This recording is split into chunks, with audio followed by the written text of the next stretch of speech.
So this is a story of India. This is a story of migrant crisis. Maybe you are aware, all of us are aware, 2 years back around this time, we suddenly became aware that 1/3 of the population of urban cities is extremely poor. They are the urban poor. They are the people who build this hotel maybe. They are the people who keep its upkeep. They are the people who we outsource to third party so that we can report that our employees are really happy, but they are not. And migrant crises were revealed by pandemic, and 23 million of them were on roads. And when that happened, some of us, my friend Anupam is here, some of us got engaged in the relief work, and we started going on roads and helping organizations who were doing that. But we soon realized that whatever we were doing, we were meeting a deadlock. And basically, we all were divided into two sides. On one side, we were angry. We were angry with the policymakers, the businesses who had perpetuated by announcing a severe lockdown, the government. And we were also helpless. We were helpless as middle class. We were helpless that we were not really able to do anything about the trauma of these 23 million people. And there were only two emotions. Either we were blaming outwardly or shaming ourselves and others. तूने कुछ नहीं किया. And this is why I'm sharing this. This is an archetypal crisis. If you see, this happens in every organization, everywhere. There is always people on the top. You have your board. You have your management committee who design policies, but they are overwhelmed and sometimes very far from the reality. And then there are people at the bottom, the workmen, the family, the children. And then there is always those in the middle, people like you and me, who want to do something, but then we are stuck. Hamari bhi reality hai. We are stuck in that. So how do we transcend the blame and shame, the right and wrong, and create innovations which are completely different, which we never thought of? So at that stage, from we did social presenting theater performance.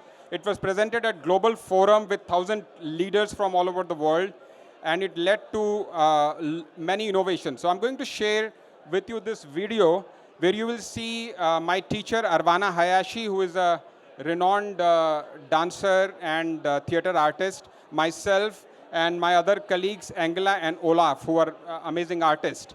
So we did social presencing theater, which is a social arts. What we do in this work, and this work is being applied in businesses and UN, and later today I will be doing a master class on that. If you want, you can come there.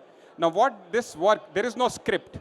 What we do is we identify the key roles. You can do, so take a moment to think about a challenge you are facing right now. Any organizational challenge, personal challenge, societal challenge. Just let it pop in your head so that this makes sense to you. Think of a challenge. Okay, you have something in your head? Awesome. Now in that challenge, there may be somebody on the top, somebody who designs policy or somebody who controls resources.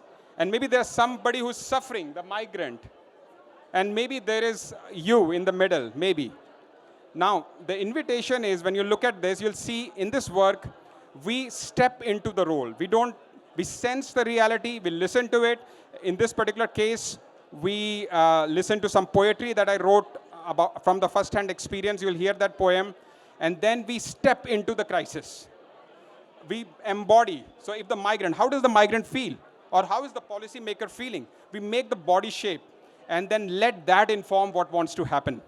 That creates completely new information, completely radically new information, because we often say verbal is only 20% or 30%, 80% is non-verbal, but then we talk about it. So here is an opportunity to learn how do we actually source the wisdom from not just personal body, but the shared body and art. And what innovation, I'll talk about that in the end. So let's play with the sound now. Let's watch and I'll talk a little bit through it. And we did it using Zoom because it was during the lockdown. Iniquity that you and I create and endorse every day. Their pandemic is not COVID. It's the fragmented society, failed governance, fake capitalist dream, and heartlessness of people like us, residing in the top slots of the pyramid, unaware of the collapse at the bottom.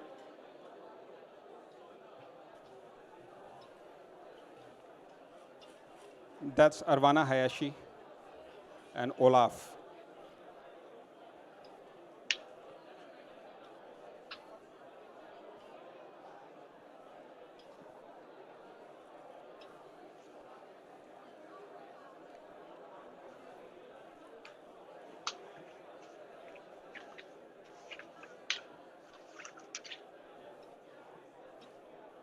We have to hold this together and preserve and preserve. So she gets in the body, the shape of the policymaker, and from her bones, from her felt experience, she says a sentence, and Olaf captures the essence of it.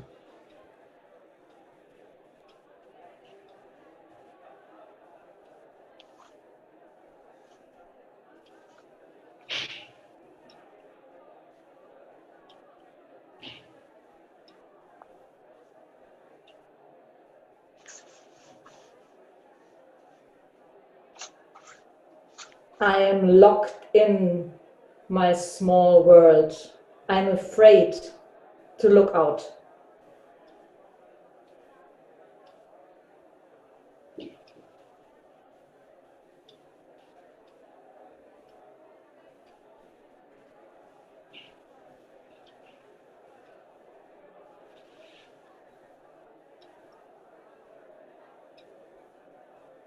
There is no place for me here.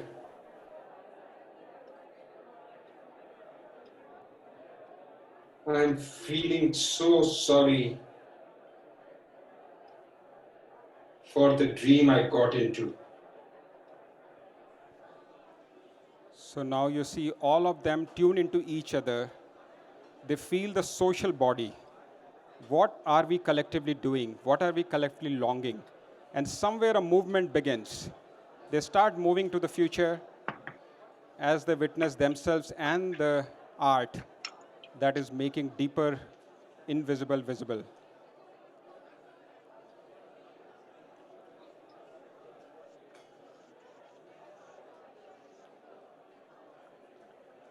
Each role is shifting, each role is moving in resonance with each other.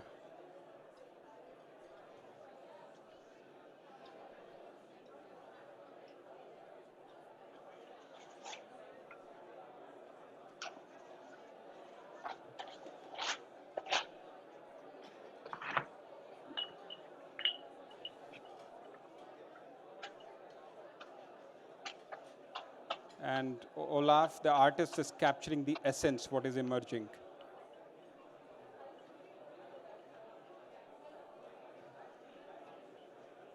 And as they settle into the future shape, they would now speak what the role, what the shape wants to say now. What is the future that wants to emerge from migrant crisis?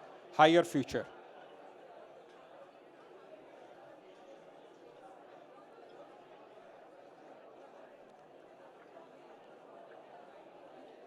If I feel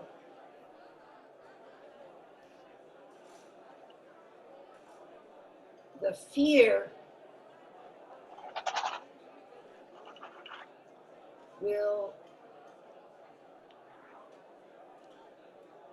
will make everything fall apart. If I feel the fear, it will make everything fall apart.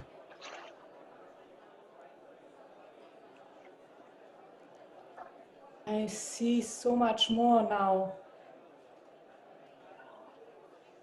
But I'm still holding on because I'm afraid to lose what I have. But I see you.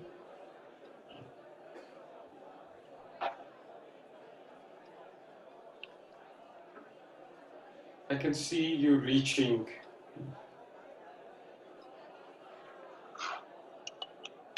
But this is my place. And perhaps I can help you hold it from here. Pause. So we'll just pause here. When we did this, when I stepped into the role of the migrant, I could feel their strength in my spine. I could feel their power in my calves. And I thought, God, they are not poor people. They are the nation builders. They had the guts to walk 1,000 kilometers. They have built our nation. And when that awareness came in me, and we repeated this in 3 different forums, different people became migrant, they became policymakers, they became middle class. And we did that, we became aware. And that gave birth to an innovation, which is in Marathwada, grassroots women entrepreneurs and migrant laborers joined hands to create local economy, circular economy. So migrants are the nation builders. That was one shift. Before this, we were fighting for them. We were pitying them. We were helping them. But now we were like this. Oh my God, you're amazing. Can you help me? Because this guy says, I can help you. Don't worry. This guy feels for this guy. Maybe in your organization too. The people at the bottom are the organization builders. Can you feel their muscle? Physical. सोचने से ठीक है, but feel it in your body and that shifts. So that's what we did. The second thing, we became compassionate to the policymaker. They want to do something, but they cannot ask for help. She said, right, if I feel the fear, it will all fall apart. She cannot say, like a father, I cannot tell my child I'm scared. But that's what. So we engaged them in dialogue. We invited business leaders. We invited planning commission people. And when we did our Industry 4.0 model for grassroots economy started building up, a blue-collar job portal was created. Completely new innovation because new partnerships, new collaboration. They are coming, listening to the grassroots women, listening to migrant and creating new economy. And the middle class, which is you and me. She talked about fear. So how do we create agency in face of fear? And we say a movement of micro actions. Let's take micro actions. So all of us who were involved, somebody started, let's living wages to the drivers, to the workmen, to the maids. Let's full policy coverage. Whatever happens, full medical coverage. So we started doing these changes. And one of the change at my home, my wife, Sonali Gera, she and our maid, Kavita, they started a social enterprise. We said, Kavita, you got to sit with us and have food. Because now, we have to shift this because we had this experience, so we have to shift the migrant crisis at each home. So that is what was born, and of course, art became the way to make visible. Art is the way to make visible the deeper woundedness and the longing of a system. And this has been applied in various other places. So I just wanted to give you a look of that how social art can make you feel. It's a body empathy. It's not thought empathy. It's a felt empathy. And that can shift the narrative. Imagine whatever challenge you took. If you, in the beginning I asked you, if you are able to feel into and make others feel into, if your employees can, we have done this in other organizations, Aditya Birla, when they stepped into the CEO's role, the guy said, I feel compassion for this guy. He is frustrated. He is overwhelmed. I want to talk to him. And when they step into this, the reality starts shifting. So that makes sense to you? And I want to end this because it's, I promised these guys that I will read a poem, which if you're okay, if you have 2 more minutes for me to read a poem. Because this whole story is published along with many other stories about migrant crisis in this book, Midnight Journey of a Seed, which I have recently published. So I'm going to read this poem, which is called The Field Between Blame and Shame. And you can see this story here in this poem. And maybe this is about our story too. The field between blame and shame. When I stood outside, I could only blame the oppressor, pity the oppressed, and shame everyone else in the game. When I stood outside, I could only blame the oppressor, pity the oppressed, and shame everyone else in the game. Toggling between anger and guilt, I had no space left to transcend our collectively stuck script. Then I stepped in, and they pierced open my heart as if they were my long-lost parts. Now I can feel each soul within, the overwhelming burden of the sovereign, the grounded strength of the grassroots, and helpless longing of those in the middle. Just then I saw the artist, moving freely across the slots and gently unlock us all, walking barefoot beside the children on the same long road. So I hope you can discover your inner artist too. Thank you.